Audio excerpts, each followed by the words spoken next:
Scramjet rocket சோதனை வெற்றி குறித்து சென்னையில் இஸ்ரோ விஞ்ஞானி சிவன் செய்தியாளர்களை சந்தித்தார். பின்னர் ஸ்கிராம்ஜெட் ராக்கெட்டில் ஆக்சிஜன் பயன்படுத்தும் விதம் குறித்து அவருடன் எமது செய்தியாளர் பாஸ்கர் நடத்திய நேர்காணலை தற்போது பார்க்கலாம். இதற்கு முன்பு ஆக்சிஜன் எப்படி பயன்படுத்தப்பட்டது புதிய தொழில்நுட்பத்தில், இப்போது பயன்படுத்தப்பட்டிருக்கக்கூடிய இந்த புதிய தொழில்நுட்பத்தினுடைய பலன் எப்படி இருக்கும்? இதுவரை நம்ம யூஸ் பண்ற ராக்கெட் இன்ஜின்ல ப்ரொப்பலன்ஸ், அதாவது ஆக்சிடைசரும் ஃபியூவல் ரெண்டுமே ராக்கெட்ல கொண்டு சுமந்து செல்லும். அது போய் அதை அது இன்ஜினில் இக்னேட் பண்ணி அதை த்ரஸ்ட் கொடுக்கும்.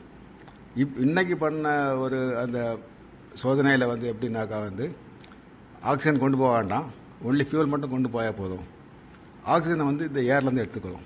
அதனால என்ன ஆகுனாக்கா உங்களுக்கு அந்த வெயிட் கம்மியாகும். அதனால் காசும் கம்மியாக இருக்கும், விலை செலவும் கம்மியாக இருக்கும்.